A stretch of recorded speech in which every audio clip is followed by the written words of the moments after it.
नमस्कार, मेरा नाम श्रद्धा शर्मा है। मैं एमए द्वितीय वर्ष की छात्रा हूँ। मेरी कहानी का शीर्षक है भाव्या। लॉकडाउन का 1 साल बीत चुका था। घर में बैठे बैठे सभी उकता चुके थे कि अनाया ने कहा, इस बार मम्मी पापा की सालगिरह पर वृंदावन चलते हैं। तो माँ ने कहा, हाँ, क्योंकि ईशान के लिए जो मन्नत मैंने मांगी थी वो भी तो पूरी करनी है। इस पर पापा और बाकी सभी सदस्यों ने अपनी सहमति प्रकट की, पर ईशान ने अपनी त्योरियां चढ़ा लीं और बोला, नहीं। तब अनाया ने पूछा, अरे भाई, क्यों क्यों नहीं जाना आपको वृंदावन?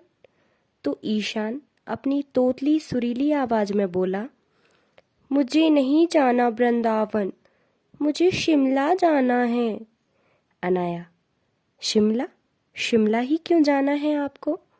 ईशान, क्योंकि मेरा दोस्त शिमला घूमने गया था, उसने वहां से बहुत सारे खिलौने खरीदे। अनाया, अच्छा, तो हम भी आपको बहुत सारे खिलौने दिलाएंगे। ईशान, वहां पर खिलौने मिलते हैं? अनाया, हाँ, अब तो चलोगे ना हमारे साथ? ईशान, हाँ, ताली बजाते हुए। सभी की हंसी छूट गई। वृंदावन जाने की तैयारियां शुरू हो गईं। माँ ने पूजा पाठ का सारा सामान जमा लिया और पापा ने अपनी फरमाइशें सामने रख दी। जब भी पापा रेलगाड़ी में सफ़र करते हैं तो नाश्ते में पूरियाँ, आलू की सब्ज़ी और नींबू या आम का अचार ज़रूर रखते हैं, फिर चाहे ज़्यादा भूख हो या ना हो। भाई ने कार निकाली और गेट पर लगा दी। पापा ने सारा सामान कार में रखवा दिया और चिल्लाना शुरू कर दिया, जब 10 बजे की गाड़ी थी तो आप सभी जल्दी तैयार नहीं हो सकते थे? और सभी दरवाजे ध्यान से लगा दिए हैं ना? कोई सामान तो नहीं छूटा? और तुम्हारी मम्मी ने अपनी दवाइयाँ तो रख ली हैं ना? अनाया, हाँ हाँ पापा, सब रख लिया है। आप चलकर गाड़ी में बैठिए, हम आते हैं। पापा की जल्द जुगत देखकर मम्मी का ब्लड प्रेशर बढ़ने लगा। इसीलिए मैं इनके साथ कहीं नहीं जाती। ऐसे जल्दी जल्दी मचाते हैं जैसे यही गाड़ी आखिरी हो। स्टेशन पहुंचे तो भीड़ कुछ यूं थी कि अगर गलती से कोई व्यक्ति गिर पड़े तो उसका उठकर खड़ा होना दूसरा ताजमहल बनाना जान पड़ता था। कई मिनटों की लगातार और अनथक दौड़ धूप के बाद हमें अपनी सीट मिल ही गई। अनाया ने अपना डेरा खिड़की वाली सीट पर जमाया, क्योंकि उसे सफ़र में खेत खलिहान, नदी, तालाब और हरियाली देखना अच्छा लगता है। ईशान माँ की गोद में सिर रखकर सो गया और पापा ने किताब निकाल ली पढ़ने के लिए। भाई अपने फ़ोन में लग गया। गाड़ी चल पड़ी। रास्ते में हरे भरे खेत और गांवों के वो कच्चे घर आंगन देखकर अनाया को अपना बचपन याद आता है। उसे अपने गांव का घर और वो कनेर का पौधा याद आता है जो उसने अपने बचपन में लगाया था।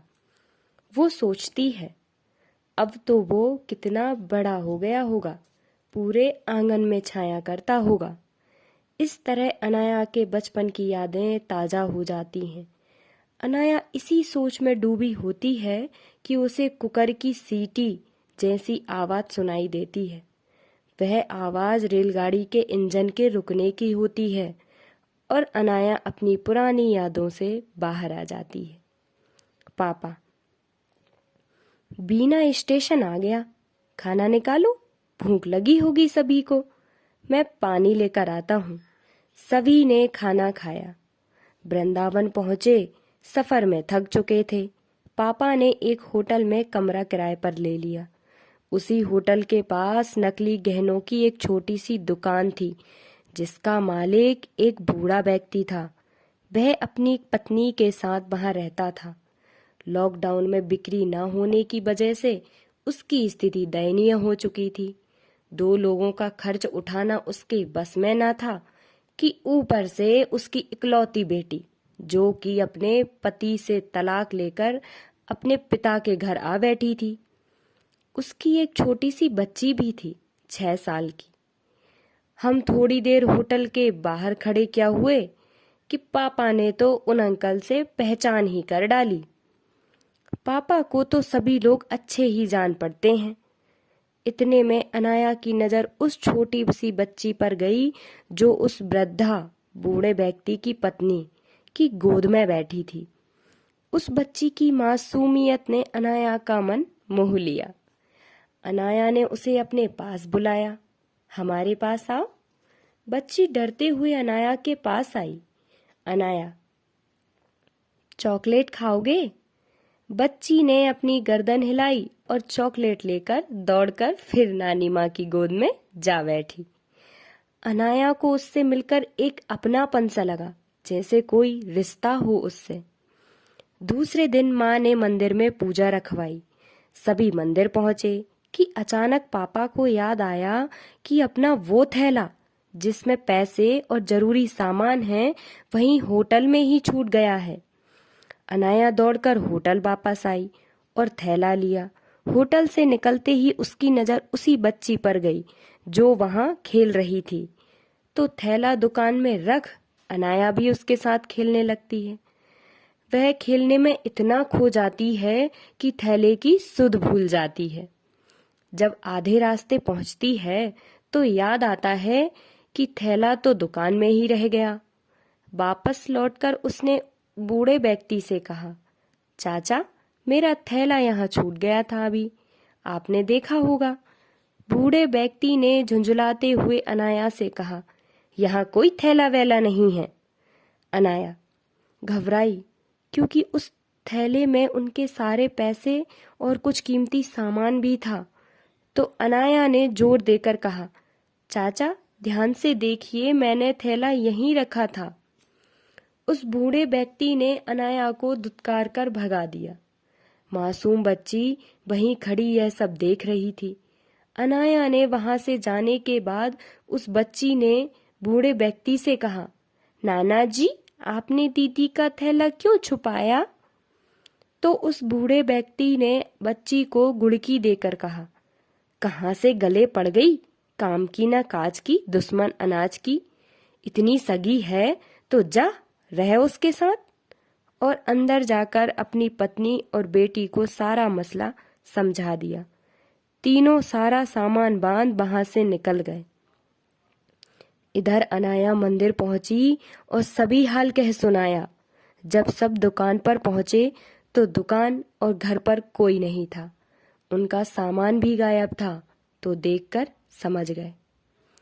पर वहीं से थोड़ी ही दूरी पर वो बच्ची अकेली खड़ी रो रही थी। वह धीरे धीरे नन्हे नन्हे कदमों से अनाया के पास आई और उससे पूछने लगी, माँ कहाँ गई?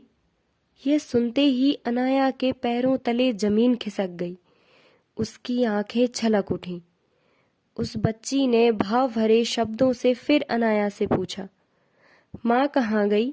यह सुन अनाया ने उसे अपने सीने से लगा लिया और दोनों फूट फूट कर रोने लगी। उस बच्ची की मासूम सी भावों से भरी आंखें अनाया से केवल यही पूछ रही थीं कि माँ मुझे छोड़कर कहाँ गई? अनाया के पास इसका कोई जवाब ना था। उसने भरे हुए कंठ से उस बच्ची को भाव्या कहकर पुकारा और उसे अपने साथ घर ले आई और एक माँ की तरह उसका लालन पालन करने लगी। कुछ वर्ष पश्चात आज भाव्या पूरे 25 वर्ष की हो चुकी है और एक समाज सेविका बनकर एक एनजीओ चलाती है, जिसमें वह अनाथ बच्चों और बूढ़े माँ बाप जिन्हें उनके बच्चों ने घर से निकाल दिया है, उनकी सेवा करती है। एक दिन एक बूढ़ा व्यक्ति और 2 औरतें बुढ़ापे के कारण जिनका शरीर दुर्बल हो चुका है, एनजीओ में आते हैं। भाव्या उनकी खूब सेवा करती है, जिससे उनकी तबीयत में सुधार होता है। इस तरह कुछ समय व्यतीत हो जाता है कि एक दिन अनायास ही अनाया एनजीओ आती है, तो भाव्या उसे तीनों नए सदस्यों से मिलाती है। अनाया उन्हें देखते ही पहचान लेती है। वो तीनों भाव्या के नाना नानी और माँ होते हैं। अनाया को देखकर उन तीनों की आंखें फटी की फटी रह जाती हैं। उनके पैरों तले जमीन खिसक जाती है। तीनों सहम जाते हैं। पर अनाया के मुखमंडल का भाव विनम्र था। वह भाव्या को यह सच बताना नहीं चाहती थी, क्योंकि वह जानती थी कि अगर भाव्या को पता चला तो उसका रिश्तों पर से विश्वास उठ जाएगा। उस एहसास से भरोसा उठ जाएगा जो अनाया ने भाव्या के चरित्र में स्थापित किया है। धन्यवाद।